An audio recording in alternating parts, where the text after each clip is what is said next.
Coming up in today's episode. And then from there on, we went to the market, which we were very excited about, but was closed, so that didn't pan out. It is Old Phuket Town, such a lovely, lovely place. It really is like an Instagram paradise. It's just, we started off again in the temples, and oh my word, this was like a village of temples. But we finally got there, and it was well worth the wait. My favorite feature though of this entire room is definitely the fact that the pool was directly on your doorstep. We're Quentin and Vianney, two guys trying to visit 40 countries before we turn 40. We're taking the world on by trying to explore different countries, cultures, food, and by being as adventurous as possible. We decided to film all of this for our future selves to look back on for one day when we are older.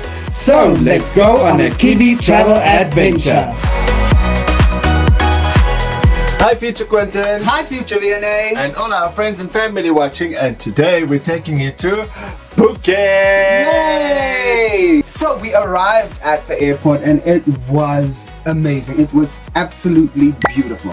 What was very interesting to see was the flowers. The display of orchards that filled the entire airport was extremely amazing. And brownie points for it being real. It was so cool. So we basically went directly from there. We grabbed a Bolt, which is like the Uber on that side. So we grabbed the Bolt, and then we went to our long-awaited hotel, and it was well worth the wait. This room was immaculate, an awesome bathroom. My favorite feature though of this entire room is definitely the fact that the pool was directly on your doorstep, so you could literally walk out directly onto the pool. That was awesome. So yeah, we did that every morning, but we'll get to that. So yeah, it started raining the whole time while we were there. But it was wonderful because it was a beautiful introduction to it. The pool is next door and you can just hear that beautiful waterwork fountain feel. It was just amazing. And then from there on, we went to the market, which we were very excited about, but got highly disappointed because it rained the whole time. So it sort of rained out. So we went to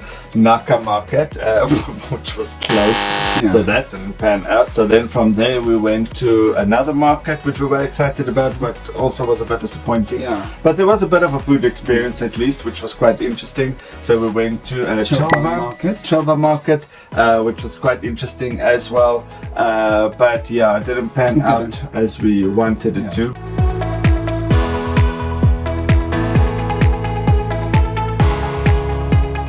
So it was a new day, and on the new day we basically just spent some time at the pool, relaxing and so forth, and then we went to something Vianney researched about, which I would have never known about. It is Old Phuket Town. Such a lovely, lovely place, Portuguese inspired, really beautiful with like all these little houses with different colors and so on. It really is like an Instagram paradise. It's just a place for photos. It's just awesome with all of these different things. They've got like a weird Coke machine there, for example. That calls you because it shakes, and then you hear this chiming of the bottle against the steel, and then everyone just runs there, just going on and they're buying a Coke. And it tastes differently. It really tastes amazing. It really. So, and then from there on, we went to an awesome little place we found, which is the Hogs Head, which is basically like a little Harry Potter cafe in the middle of Bar. Yes, in the middle of Thailand, Phuket. Who would have known? Was very cool as well. Also nice for taking photos and so on. We didn't eat there. We just grabbed a butter beer. So we had some butter beer there, but just was nice to sit there, experience it all. And then from there on, we explored the town a bit further, took some photos, lots and lots of photos. So that was awesome. And towards the evening, we decided to go Patong. First, we made some pit stops at different markets. We really had a wonderful food experience yet again, and the fruit was incredible. This is our first try of the famous mango sticky rice with coconut. Wait, I'm gonna try it without it first. We need to try again. I don't get it. I don't get it. 10 seconds later. So guys, we took the coconut milk and we sauteed the sticky rice within it. So it captured the essence of the flavor, and then I get all the hype. I get this is serving okay. So we are continuing with our street food tour. So after the previous flop of Pad Thai, we have decided to try it at a vendor. I don't think so. So yes, then we spent a lot of time there, and then from there on we just explored all of the different night markets there in Patong, walked through the streets of Patong, which was quite a nice experience, just to see the nightlife, what it is like and so forth, which was quite cool.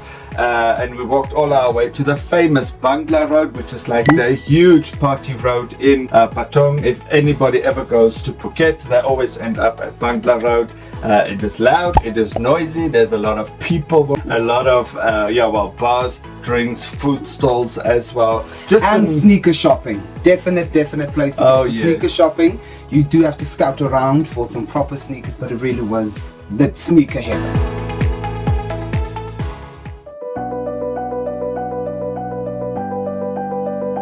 So the next day, which was our last day in Phuket, we started off again in the temples, and oh my word, this was like a village of temples. It was like beautiful. A cluster of maybe 4 or 5 temples. It's called Wat Chalong. Five temples, where there's basically, long story short, it was basically there was some war that took place in Phuket, and it all basically came down to the monks of the time that were leading the people into actually winning that war. I mean, who would have thought? So there's actually a separate temple that is just dedicated to those monks, so that was quite interesting, but just beautiful all round. Wat Chalong, definitely recommend it. And also it was very serene. We went early again, didn't have a lot of tourists. It was just us and one other girl, so yeah, just you hear these birds chirping. It was just beautiful. And then from there on we went to the other famous landmark of Phuket, which is the Big Buddha.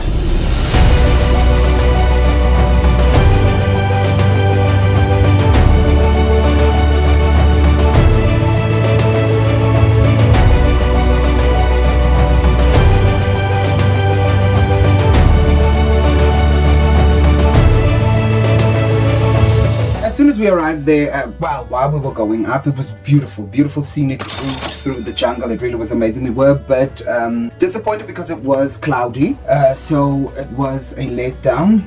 As soon as we on foot reached the Buddha, again you couldn't make her out, but as soon as we went up, then the skies just opened. It very beautiful to see this incredible statue that was created, and to see it with such clarity. It really was amazing. And on the outside they have this entire row of, in a semicircle of golden Buddhas, which was just also very amazing. Also very important people that contributed to the site, that contributed to Buddhism. Yes, that was just an awesome experience being at the Big Buddha as well. It's still not complete, which was interesting. They're renovating it entirely again, to trying to make that white tile feel go marble. Marble feel go all inside, outside, all the way, in every single detail of the architecture. They're wanting to put that. And it was also interesting to see inside or underneath the Buddha that they have a poster dedicated to Tina Turner. Of course. But it's not just Tina Turner, it's actually all of the famous people that became Buddhists and so on, which was also quite interesting. Jennifer Lopez. Yes, Bill Gates. I don't know who else, but a lot of people. Tina was there. So yes, that was quite cool to see and experience. And they also have like a separate garden just for like meditation, which is very cool. I would have loved to do that. We did explore. We did have one touristy, authentic experience when we went down from the Big Buddha through the garden route, where we went, where there was a temple section where the Buddha would bless you. That's where we got these. That's where we got these. Yeah, and it really was just wonderful to experience what it's like. So you would take off your shoes, go sit in front of the Buddha, and the Buddha would just the monk would just give positive energy through his chants and prayers to you. So that was wonderful. Yeah, and then he gave you this. It really was just a wonderful experience, and how people connect to these different Buddhists. So then from there on we went to the marina to get our boat, which will take us to our next video, where we go to Fifi Islands and the long awaited Zivola Resort with our private pool villa, but we'll get to that in the next video. Bye! Next time on Kiwi Travel Adventures. But then we went to another place around the corner to do some snorkeling some proper because we felt It seasick. went downhill after that. So we really didn't feel well. We and I actually started crying on the boat back. We really tried to make the most of it. We were collected by one of the drivers from Sivola who took us all the way to the bay where we got on a speedboat to head on over to the PP Islands. And then before they took us, they said, "Hi guys, we bumped you up. You're staying in the pool villa all day long."